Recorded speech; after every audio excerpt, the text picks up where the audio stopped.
It spreads through inhalation.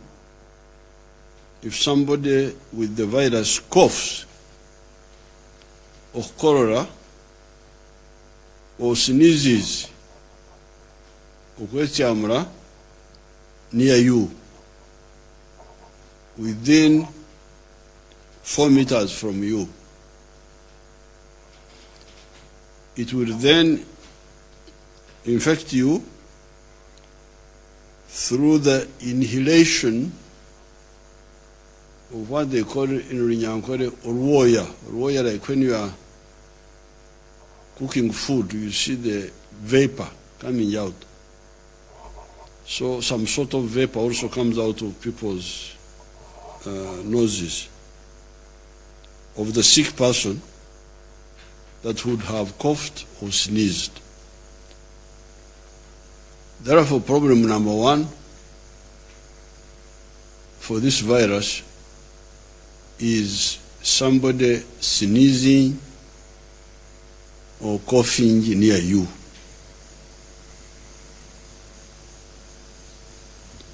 The second mode of spreading is when the infected person pollutes surfaces such as tables, door handles, etc.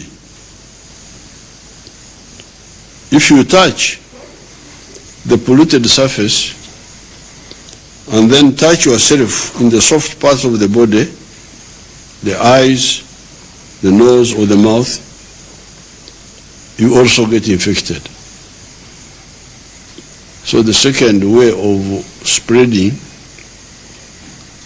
is the sick person to maybe blow his nose without enough tissue or something, and then touch the table and leave the virus there.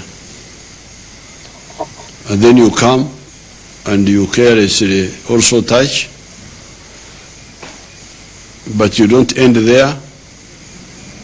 You also touch yourself, and not only touch yourself, but touch yourself in the 3 sensitive areas: the eyes, the nose, or the mouth. That's how the second way of infection. The virus cannot go through the normal intact skin of a human being. And actually it cannot not even go through other soft parts of the body, because I was worried about that, whether it could go through other soft parts of the body, but scientists have told me that it only goes for the soft parts on the face: the nose, the eyes, and the mouth. It only goes through the soft parts of the human face mentioned above. 3, although the healthy people afflicted may survive, although the healthy people attacked by this virus may survive, it can kill a lot of people that already have other medical conditions, such as AIDS, blood pressure, I'm told even pregnancy, somebody mentioned, diabetes, sickle cells, cancer, the elderly, etc. In China, its cure rate was 4%. However, in Italy, it is now 11%. And in Spain, the kill rate is now 8.4%. It even kills the young people in some cases, like the young doctor Li Wenliang of Wuhan in China, who first identified this problem. He was only 33 years old. Given its spread methods, sneezing and coughing by an inconsiderate and careless person in a cluster of people bunched together, as well as an individual's own carelessness of touching the soft parts of your body, the eyes, the nose, and the mouth, without washing your hands or sanitizing them first. After careful study, we decided that this virus will spread fastest if it gets into large concentrations of people, some of whom may be behaving inconsiderately or carelessly as stated above. What I'm saying here is that this virus would not amount to much if people are not careless. This is my conclusion. I have interrogated these scientists, and this is my conclusion. This virus would not do much damage if it was not the carelessness of people.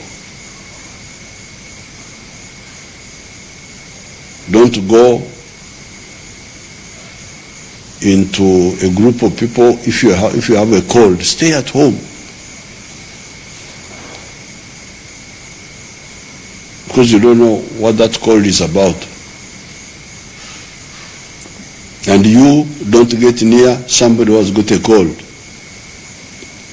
during this time of this trouble. But thirdly, do not touch your face carelessly. That's all. There's nothing else about the virus.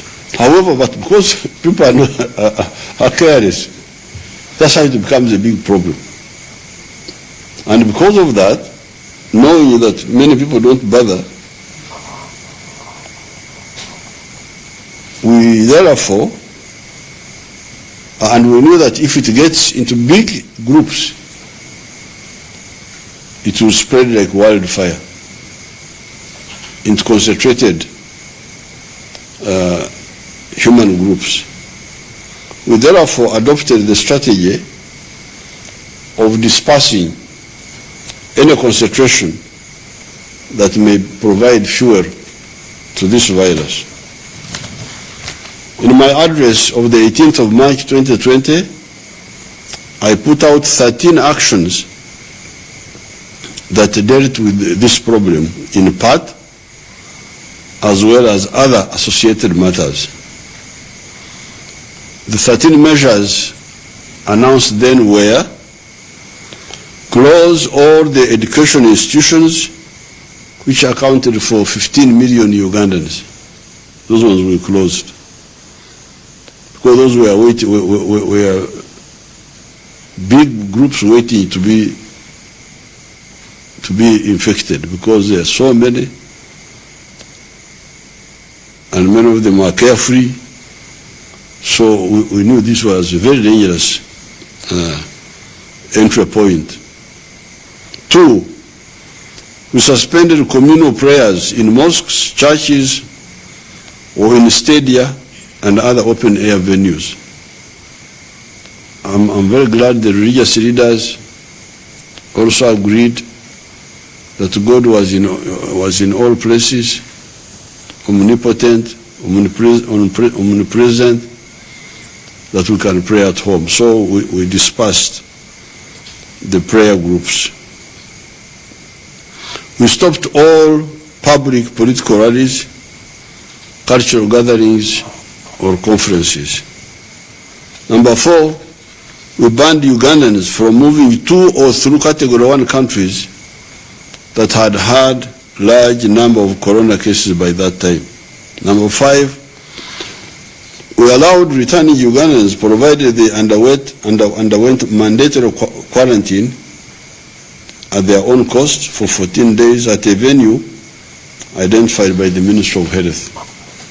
Number 6, we allowed the non-agricultural gathering points to continue, but with SOPs, standing operating procedures, put out by the Ministry of Health. And these gathering points were factories, hotels, large plantations, markets, tax parks, etc. Number 7, we discourage the hexagonal, I've called it hexagonal because it is six-sided, hexagonal, extravagant, Ugandan-style weddings. However, we said if you are in a hurry, we encourage the couples to go for the scientific weddings by the actual stakeholders, accompanied by a few people. Not more than 10. We said God would definitely receive you. You didn't need a whole crowd to accompany you into holy matrimony. What was crucial was the bridegroom, the bride, the best man. I don't know whether he's mandatory or optional. The other one is what's called matron, and the priest. That's all you need. And the matrimony will be done. Number 8, burials could not be postponed, but it should be for a few people. The immediately concerned homestead. Number 9, with the 33 million farmers, according to the census of 2014, there was no problem because they are dispersed in their farms, plantations, etc. The only issues to deal with here were the monthly or weekly cattle auction markets, Ebukomera, and Obutare, weekly food markets. These were suspended. The Ebukomera were suspended, and so were the Obutare. The Obutare are the weekly food markets. Ebukomera are the monthly cattle auction markets. They are suspended, those ones. Number 10, at that time, we thought that we could continue with the public transport systems of buses, minibuses, taxis, boda-bodas, etc., provided they were given special standing operational procedures. They were given rules of do's and don'ts. 11, the discos, the dances, the bars, the sports events, the music shows, the cinemas, and the concerts were all suspended. Number 12 was hygiene and enlightened behaviors, as opposed to chikafiri ones, of not coughing or sneezing in public, no spitting, washing with soap and water, or using sanitizers, regularly disinfecting surfaces such as tables, door handles, etc., and not touching your eyes, your nose, or your mouth with contaminated and unwashed hands. And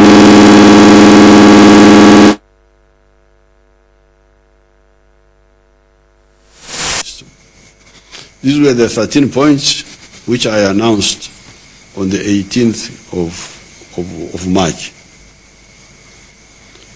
We quickly, however, learned that some of the actors were not obeying these measures, and that, for instance, the returnees from abroad, from the high-risk countries, were escaping from the quarantine even when it was mandatory.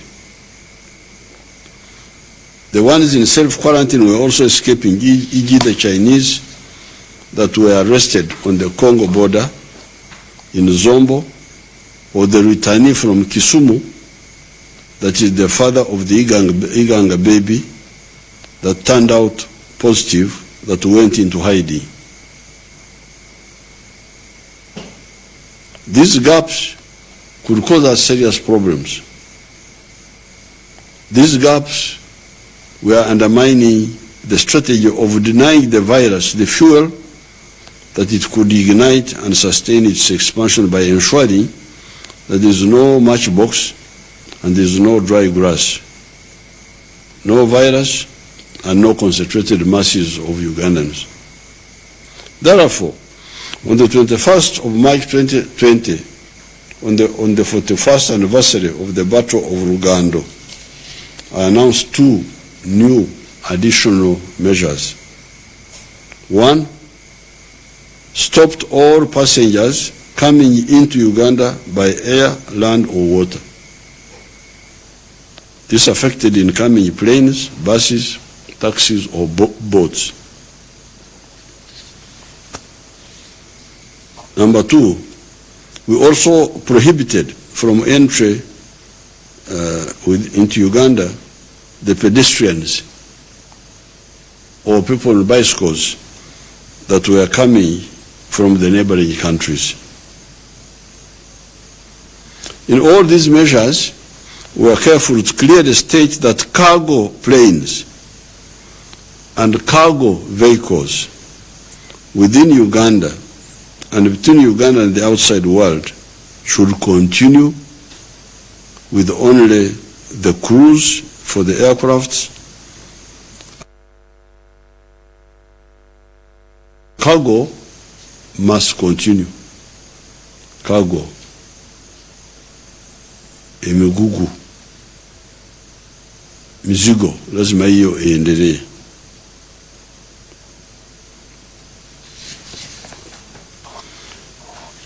Then on the 21st of March 2020,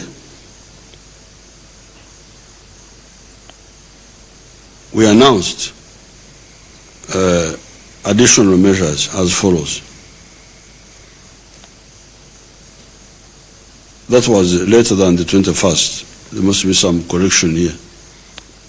On a later date than 21st, we announced additional measures as follows. All public passenger transport vehicles are stopped, and those were taxis, coasters, buses, passenger trains, tuk-tukus, the tricycles, and the boda-bodas. Secondly, in order to scale down the numbers of the population in the markets, we announced that only food sellers should remain in the markets.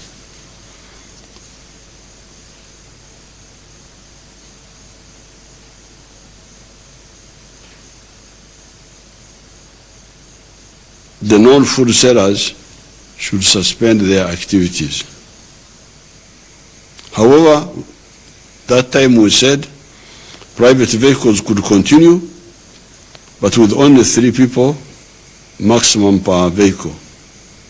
However, ambulances, army vehicles, garbage collection vehicles, etc. would continue. Since that time, we have been monitoring the situation.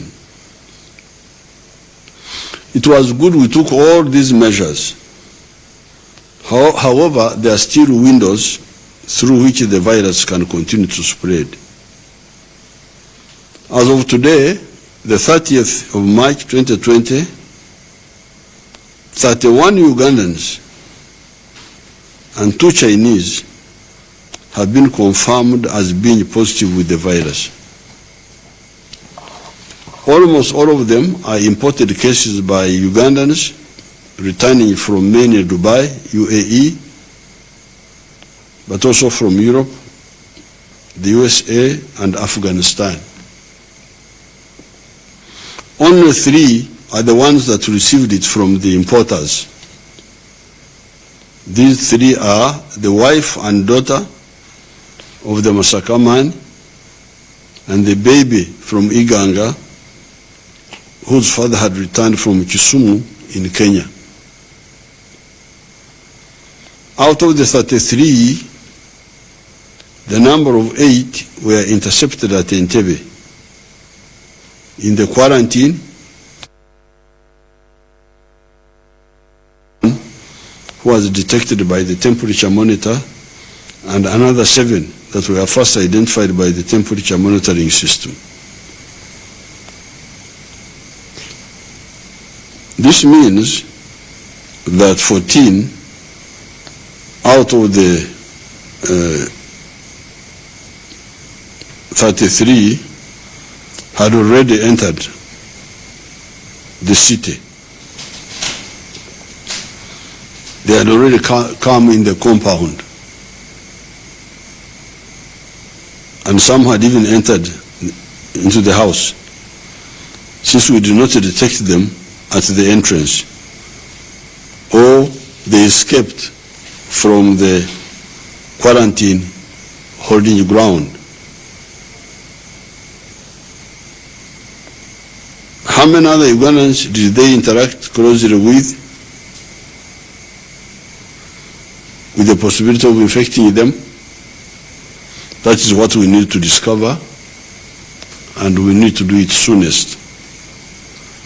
It is good that those who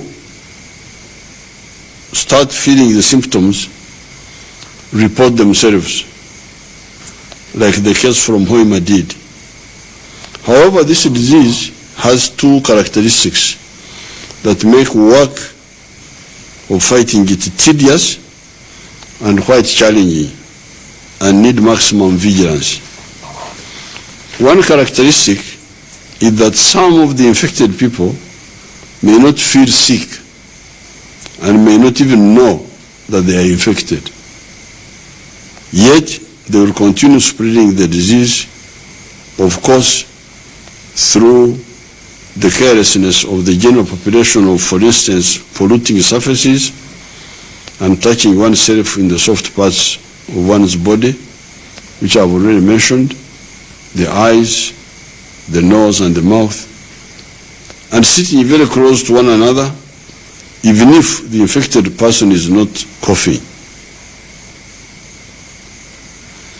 After further careful analysis, we have come to the conclusion that to be on the safe side, it is better we err on the side of caution, we make a mistake on the side of caution, than to wait for a possible situation like of some countries where 1,000 people are dying per day from this disease. The second characteristic of this virus is that those that are infected, even when they survive, they take long in hospital. In China, one case took two months.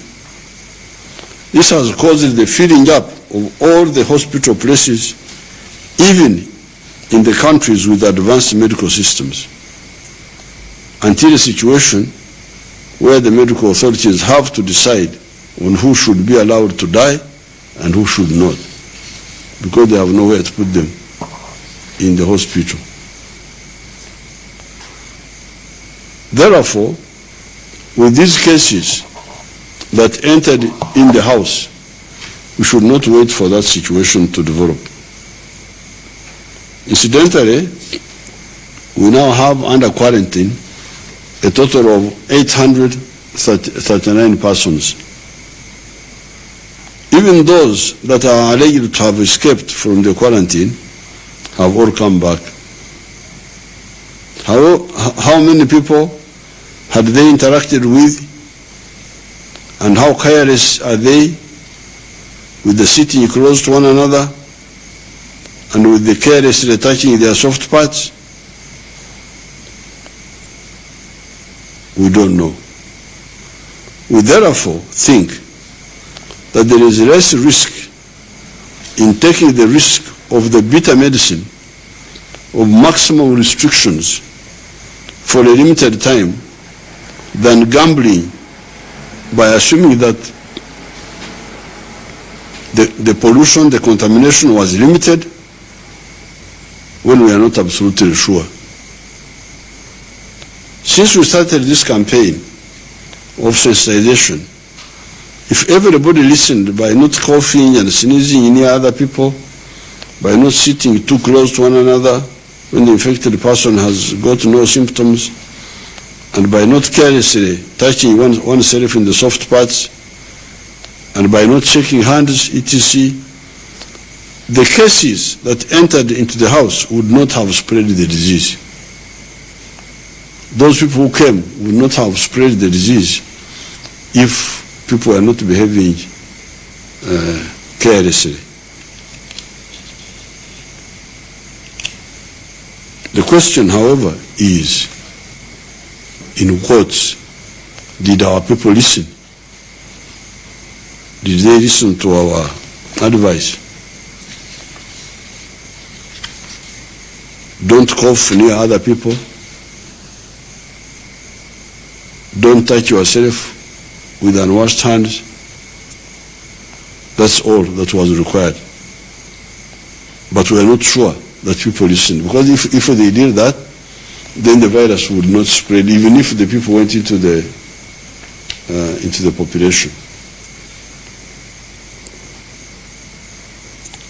Now, since we are not sure, that's why it is better not take any risks by being complacent and assuming that everybody took heed when many may have not taken heed. That is why we have decided to take additional measures as follows below. Measure 1 is prohibit all people-to-people movement by everybody, including those using their private vehicles, boda-bodas, tuk-tukus, etc. Why? 2 reasons. Number 1, some private car owners have turned their cars into taxis, transporting the 2 people we had permitted, assuming that they would be members of one's family, when in fact they were passengers being charged an exorbitant fee of shillings 50,000 from Kampala to Jinja.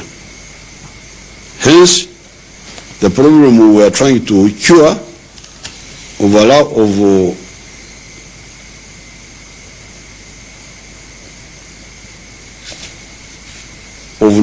allowing the mixing of people from different sources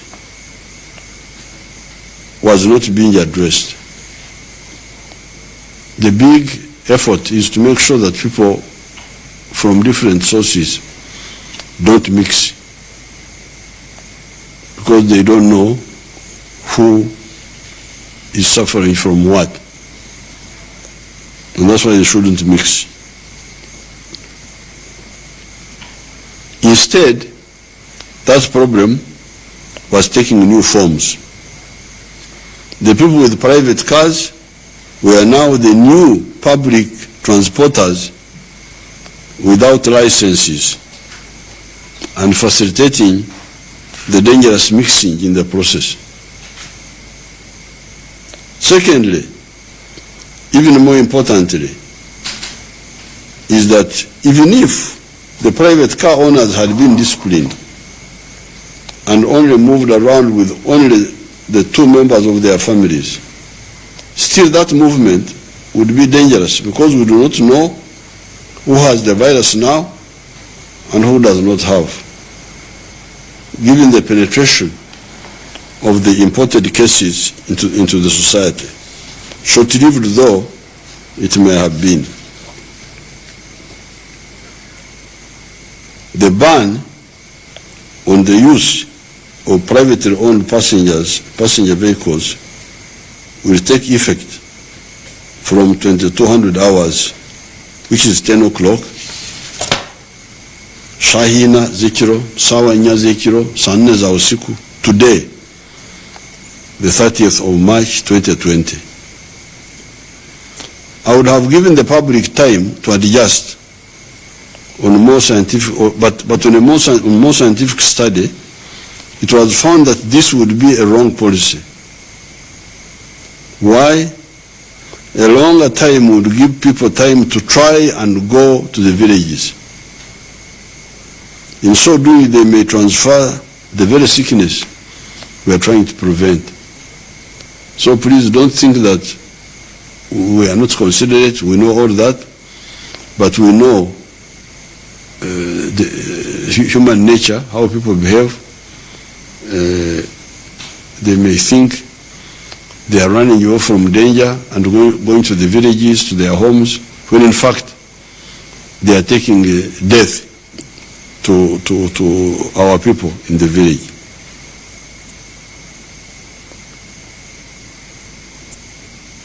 We would then not be curing anything. This freezing of movement will last 14 days from the 1st of April 2020. This time it is not Fool's Day, it is Wise Person's Day, the 1st of April.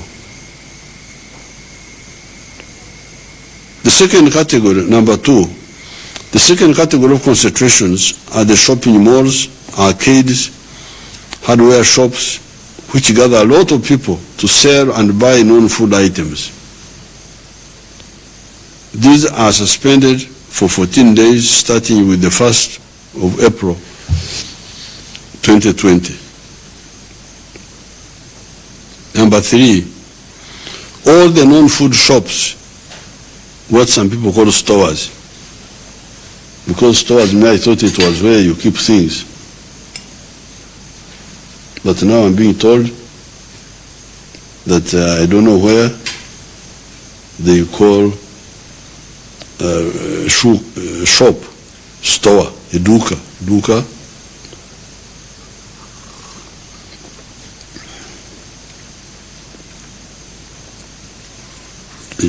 For me, I knew a duka is shop.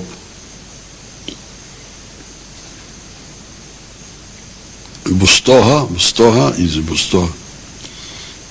That's what we call it in Ankole. But here in the town, that a shop is a store. So please, I'm talking about shops. Shops, what we call shops here. But I don't know where they say that store.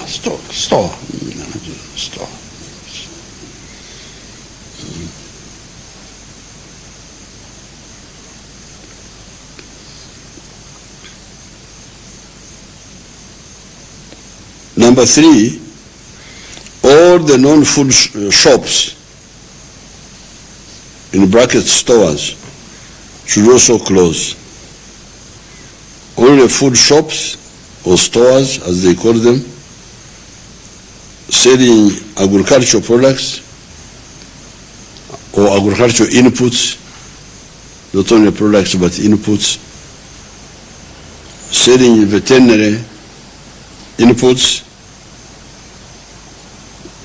selling detergents and pharmaceuticals, medicine, should remain open. The Ministry of Health should work out SOPs for these shops. Many people should not be allowed to congregate there. Those are the shops of drugs and so on. Many people should not be allowed, we should not allow a large number of people to congregate there and form lines for buying. But also look at home deliveries. With the modern phones, you may not have to go to the markets. You can order things and they bring them to you. Even using the the ordinary phone like mine, because me, I don't have those Maridadi phones which they talk like human beings. For me, I still have the other cavidity.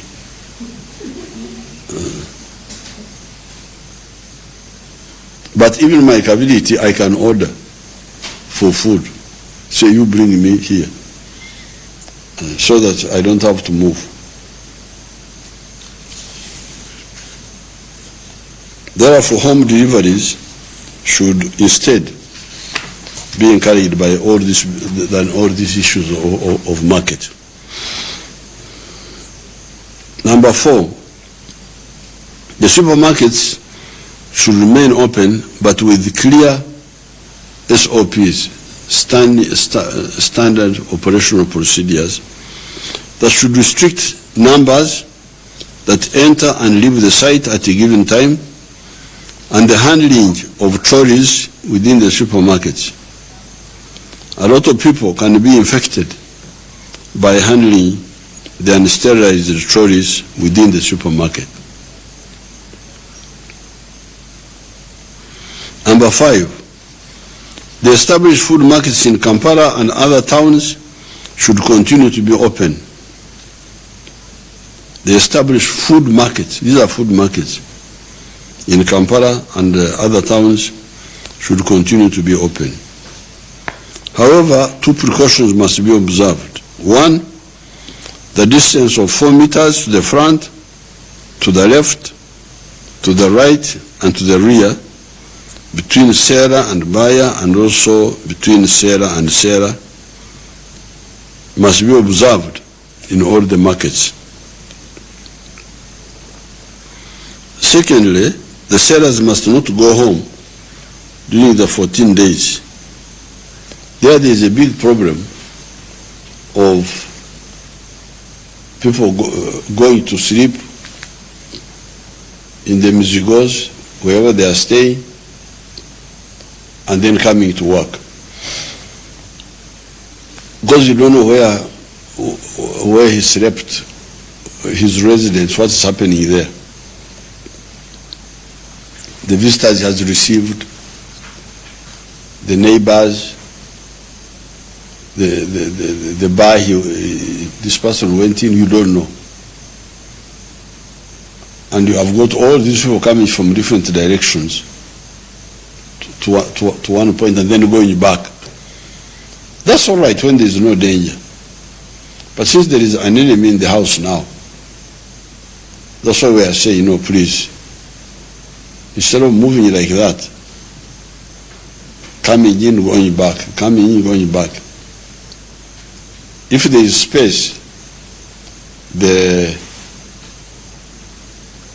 factory owners can organize temporary camping, make tents, people sleep there, work, and go back to their temporary camp until 14 days, when we would have had time to hear what's happening to the people who interacted with the returnees from Dubai.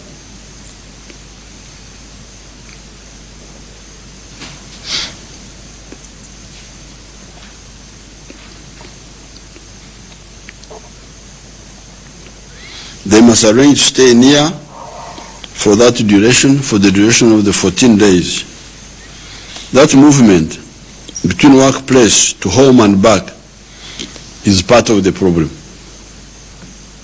How are the people you left at home? And how do you move to work if there is no public transport? It is that mixing that we want to freeze between home and route and workplace. Be only in one place for 14 days and we shall see what is happening. Now, if the factories cannot do this, then they should suspend production for 14 days. If they can't manage to implement this, then the logic is for them to suspend production for 2 weeks. Saloons, lodges, and garages should also be shut for 14 days from the 1st of April 2020.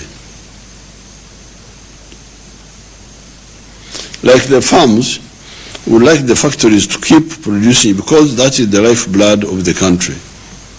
However, the danger is in the workers going home and coming back. It is that daily movement that must be frozen. Let the factory owners arrange for crucial employees to camp around the factory area for the 14 days. If they cannot do that, let them suspend production for 14 days. Number 8, construction sites should continue if they can be able to encamp their workers for 14 days. Otherwise, they should suspend construction for the 14 days. Number 9, the essential services are, because we keep talking about the essential services, they are the medical, the veterinary, the telephones, the door-to-door delivery system, the banks, private security companies, cleaning services, garbage collection, fire brigade, petrol stations, water departments, and some KCCA staff should continue to operate. URA should also not close business on account of not paying taxes in these 14 days.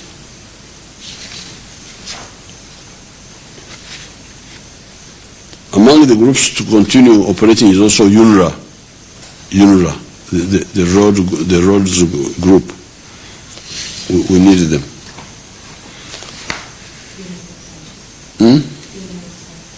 And the funeral services. The funeral services.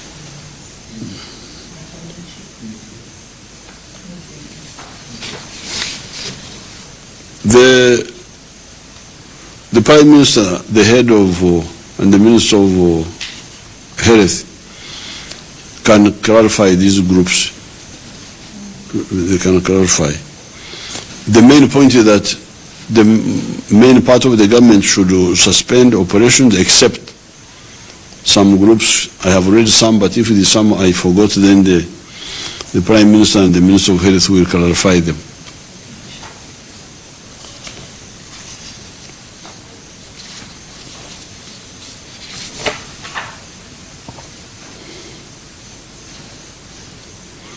These employers should, however, see whether they can encamp some staff near the workplace for the 14 days, which is the preferred way, or else get a special exemption from the RDC with the concurrence of the district medical officer. Get permission to keep commuting between home and office. Number 10, cargo transport by train, by plane, by lorry, by pickup, by tuk-tukus, by boda-boda and bicycle within Uganda and between Uganda and the outside must continue, but only with minimum numbers, technically needed as follows. Cargo aircraft, only the crew. A lorry, not more than 3 persons, i.e. driver, turnboy, plus one other. This would be as would be directed by the Ministry of Transport, working with the National Task Force on the coronavirus. They can continue to clarify this. Number 11, gatherings of more than 5 persons are hereby prohibited. We have been talking of 10 people, but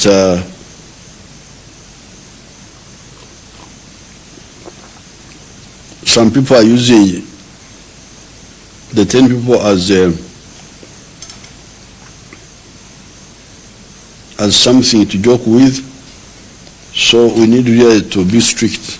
And that's why we are saying now 5, not more than 5.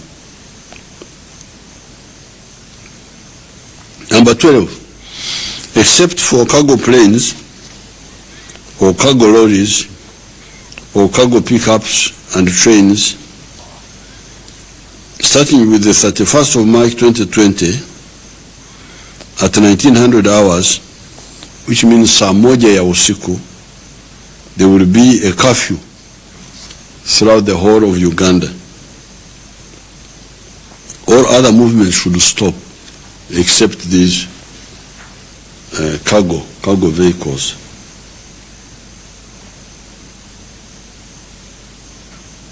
Let people stay indoors in their homes except for the cargo transporters.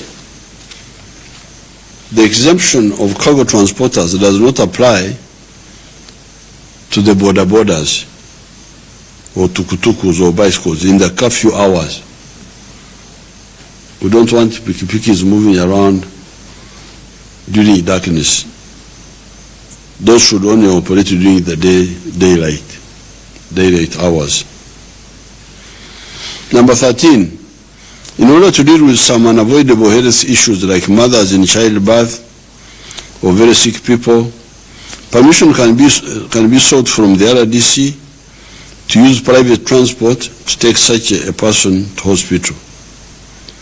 Additionally, government vehicles that do not belong to UPDF, police, prisons, or wildlife authority will be pooled and deployed at the district health offices, including the divisions of Kampala, with their drivers staying in tented compounds, ready to help in those health emergencies. Those vehicles of the government will be under the command of the district medical officer. On account of this pandemic, some sectors of the economy are suffering, such as tourism industry, the entertainment industry, the transport industry, etc. However, as I said earlier, new opportunities are emerging in this misfortune. You have seen how the demand for sanitizers, for face masks, for bicycles, etc. has stimulated new industrial opportunities. Working with the IMF and the World Bank, we shall set up a fund in UDB to accelerate industrialization through import substitution and export promotion. You have seen how dangerous it is for Africa to excessively depend on imports from outside. This is the time to wake up. Number 15, we are going to discuss with banks, with the electricity companies, and with the water companies in connection with the loans and bills many people have with these banks. It is not correct to disconnect water or electricity on account of non-payment during this time of shutdown, or to seize properties on account of the non-payment of loans. We shall discuss with those people at the banks and see how to guide you. 16, government workers should also stay at home for the 14 days, except for the army, the police, the health workers, the electricity, water and telephone workers, and some other that the Prime Minister will add on if you think they are necessary to add on. Even there, however, SOPs should be worked out for the soldiers, etc., that do not stay in the barracks. This problem of not staying near the workplace is something I've never supported. At one time I wanted to shift and stay in Rubiri when it was still a barracks. The army leader at that time pacified me by turning both Nakasero and Entebbe into barracks, including taking over Samizi Hill. People who do not stay in the barracks should either stay away for the duration of the shutdown or camp in the barracks so that they avoid this day-to-day movement. The families of the soldiers and the policemen should also be controlled moving in and out of the barracks. The senior people could look at suspending that type of mobile movement, and also the visitors should be suspended to the barracks. Otherwise, you can have a major outbreak in the barracks. The vehicles of the army, the police, ambulances, utilities vehicles, prisons, wildlife authority, etc., will continue to move on orders of the competent authorities of those departments. It should not be just a driver driving somehow. It must be on permission by the senior people. The government anti-coronavirus actions of stopping public transport and other measures have put the drivers and other people out of work. Besides, many of them live hand to mouth. They just earn a daily bread. Without those activities, especially in the towns, such people may not be able to buy food.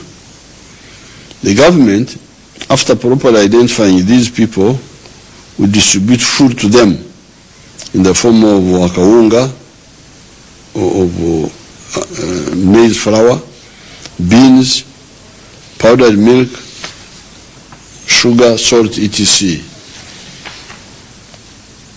In the meantime, I direct the police to arrest the opportunistic and irresponsible politicians who try to distribute food for cheap popularity. Those are very dangerous to the health of the people. When you try to distribute food or money in such a situation, people gather around you. Many people can be infected in that process. It will therefore have caused the sickness or death of those people. Anybody involved in that effort will be arrested and charged with attempted murder. Well, that is the offense. Attempted murder. You wanted to kill people by infecting them with the virus. Today, Mr. Erumeru of Nigeria sent me US$ 150,000. I would use it to buy maybe 3 four-wheel drive vehicles to use by the Ministry of Health in this effort.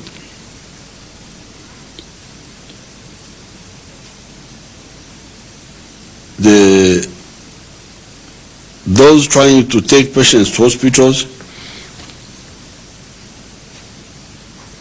there are also people who try to privately, trying to take patients to hospitals must also stop, because they spread the virus in the process, because they don't know whom they are taking. They are not professional. They are just looking for cheap popularity. They cannot tell who should go where. If they have money, let them contribute it to the task force to use in a disciplined and safe way. If you say you have money, you want to contribute, bring it to the task force. It is headed by Dr. Ugunda. It includes Jenna Cheng and others. Bring that money so that it can be used in a planned way, instead of you going to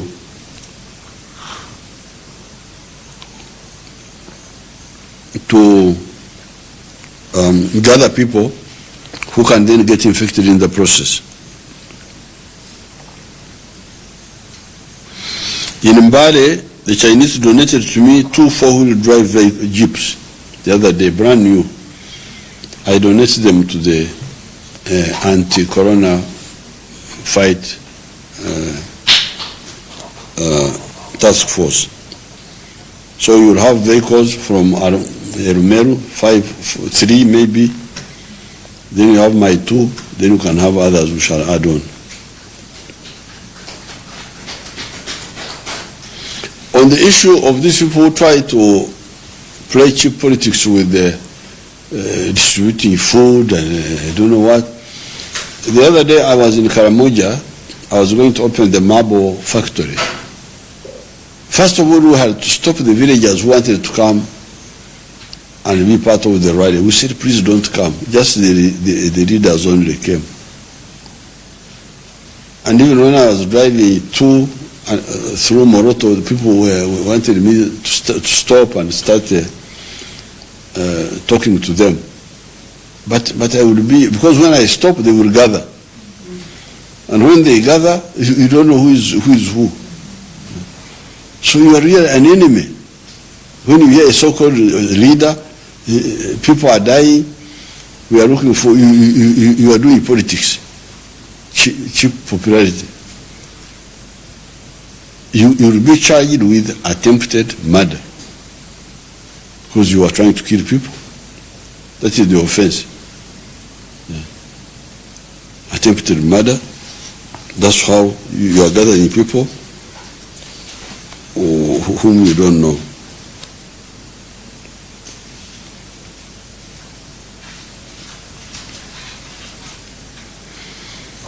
However,